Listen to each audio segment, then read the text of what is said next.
राधे राधे। हर हर महादेव। प्रदोष व्रत कथा। एक बार भागीरथी नदी के तट पर 88,000 ऋषि मुनि एकत्रित हुए।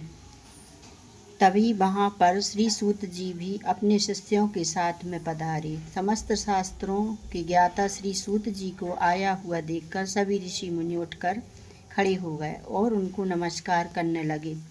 फिर उनको उच्च आसन और पाग अर्घ्य देकर सभी ऋषि मुनि अपने अपने स्थान पर बैठ गए।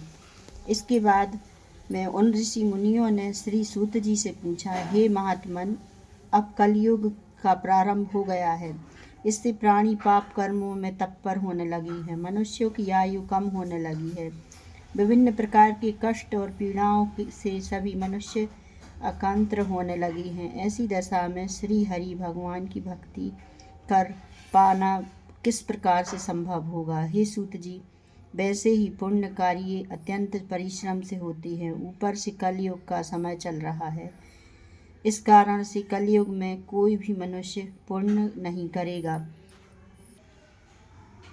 पुण्य कर्मों के अभाव के कारण मनुष्य की प्रकृति भी पापमय हो जाएगी और इससे मनुष्य भी अपने वंश सहित नष्ट हो जाएंगे। हे सूत जी, ऐसी स्थिति में थोड़े से परिश्रम से ही मनुष्य को अपार पुण्य की प्राप्ति हो, ऐसा कोई उपाय हम लोगों को बताइए। हे महात्मन, कोई ऐसा व्रत बतलाइए जिसको करने से मनुष्य की सारी मनोकामनाएं पूरी हों।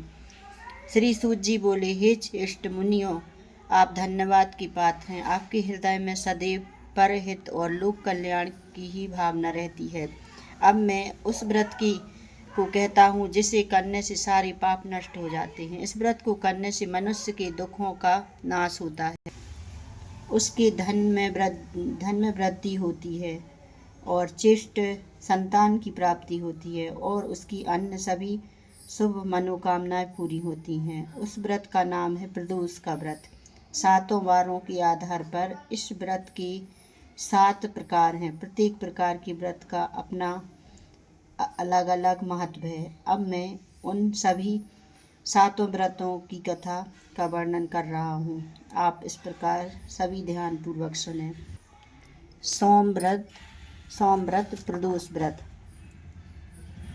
सोमवार को प्रदोष का व्रत पड़ रहा हो तो उसे सोम प्रदोष व्रत कहा जाता है। इस व्रत को करने से व्यक्ति के अभीष्ट कार्य सिद्ध होते हैं। सोम प्रदोष की व्रत कथा। प्राचीन काल में विक्रम नगर में एक ब्राह्मणी रहती थी। उसके पति की मृत्यु हो जाने के कारण वह बेसहारा हो गई और जीवन यापन के लिए भिक्षा मांगने लगी थी। वह सुबह अपने पुत्र के साथ भिक्षा मांगने के लिए निकल जाती। शाम तक वापस लौट पाती थी। भिक्षा में जो कुछ मिलता उसी से वह अपनी गुजर करती थी। वह ब्राह्मणी सोम प्रदोष का व्रत भी किया करती थी। एक बार मार्ग में उसे विदर्भ देश का राजकुमार मिला। शत्रुओं ने उसके पिता राजा सत्यरथ को मारकर उसे देश से निकाल दिया था, जिससे वह मारा मारा फिर रहा था। ब्राह्मणी उस राजकुमार को अपने घर ले गई और उसका पालन पोषण करने लगी। उस राजकुमार की ब्राह्मणी के पुत्र से मित्रता हो गई। एक दिन राजकुमार और ब्राह्मण कुमार दोनों वन में घूमने गए। वहाँ उन्होंने कुछ गंधर्व कन्याओं को देखा। उनमें गंधर्व राज दैविक की पुत्री अंशुमति भी थी। वह बहुत सुंदर थी। वह राजकुमार अंशुमति के साथ देर तक बातें करता रहा। अगले दिन अंशुमति राजकुमार को अपने माता पिता से मिलाने ले गई। कुछ दिन पश्चात अंशुमति का विवाह राजकुमार के साथ कर दिया। बाद में राजकुमार ने गंधर्व राज की सेना की सहायता से विदर्भ देश पर आक्रमण कर शत्रुओं को पराजित कर दिया और विदर्भ पर अपना अधिकार कर लिया।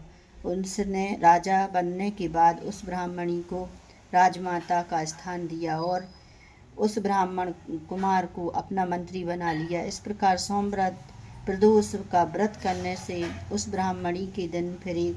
सोम प्रदोष व्रत करने वाले भक्तों की समस्त मनोकामनाएं भगवान शिव पूरी करते हैं। हर हर महादेव।